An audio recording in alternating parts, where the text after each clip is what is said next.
dilaporkan ke Kejaksaan Agung atas dugaan penggelapan 9 mobil mewah. Ini penjelasan Bea Cukai.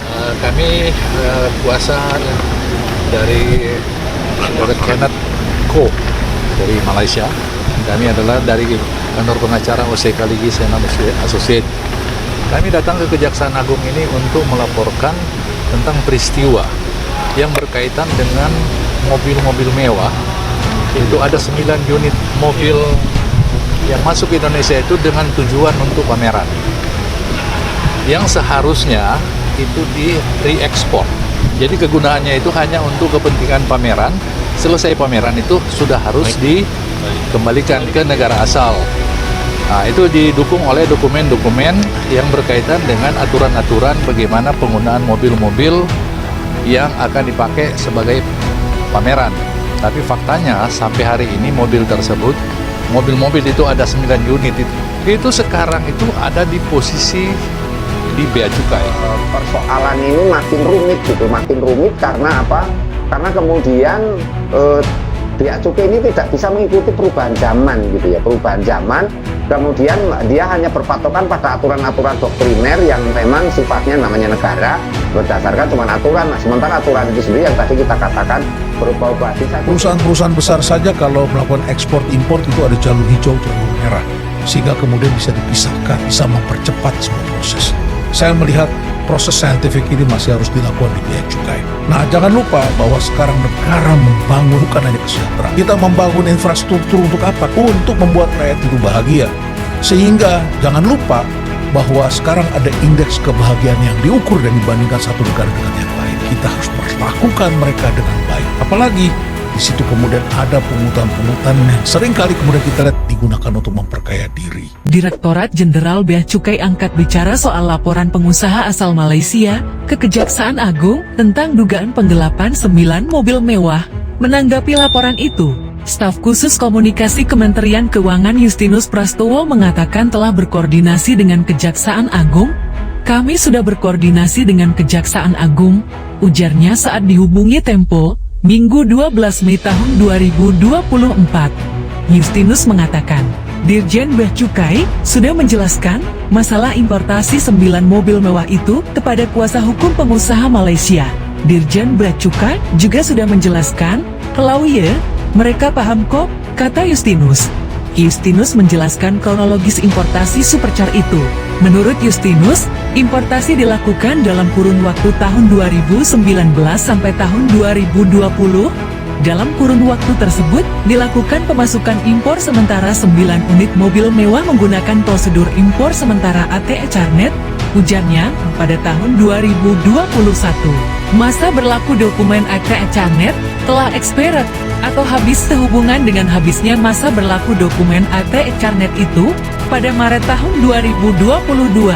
Bea Cukai Soekarno-Hatta mengirimkan surat pemberitahuan klaim jaminan Carnet ke Kamar Dagang Indonesia KADII. Dilakukan penyegelan barang dalam rangka pengamanan barang pada September tahun 2022 atau 6 bulan sejak surat klaim itu tidak ada penyerahan jaminan tunai, maka Bea Cukai Soekarno-Hatta menerbitkan 9 surat penetapan sanksi administrasi SPEH terhadap 9 unit mobil tersebut dengan total nilai denda Rp8.898.930.000 hingga Desember tahun 2022. Jatuh tempo pembayaran SPSH 60 hari, sejak diterbitkan SPSH masih belum dilakukan pembayaran, sehingga dilanjutkan ke mekanisme penagihan aktif dengan menerbitkan surat teguran pada tanggal 5 Desember tahun 2022. Dalam kurun waktu 21 hari, sejak surat teguran diterbitkan, masih belum dilakukan pembayaran, Bea Cukai Soekarno-Hatta menerbitkan surat paksa pada 26 Desember tahun 2022.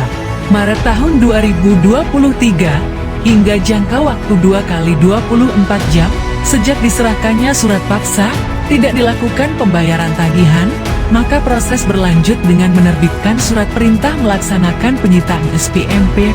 SPMP diterbitkan pada tanggal 16 Maret tahun 2023, sampai Mei tahun 2024. Belum dilakukan pelunasan, total tagihan dan bunga mencapai 11,8 miliar rupiah. Perni tahun 2024 akan mencapai tagihan maksimum pada November tahun 2024 sebesar 13,1 miliar rupiah. Kata Justinus, kasus ini berawal dari beredarnya video di media sosial yang menarasikan kantor Bea Cukai Soekarno-Hatta dilaporkan ke Kejaksaan Agung dengan dugaan penggelapan 9 mobil mewah oleh pengusaha asal Malaysia bernama Kenek Kohnil. Laporan Kenek melalui kuasa hukumnya Joe Politon dari kantor OC Kaligis Associates beredar dan diunggah oleh netizen di akun media sosial X. Pihak Bea Cukai dilaporkan atas dugaan penyalahgunaan wewenang atas 9 unit mobil mewah. Ujar suara dalam video itu. Dalam cuitan turut disertakan pernyataan kuasa hukum Kenek usai melaporkan dugaan tersebut ke Kejaksaan Agung RI.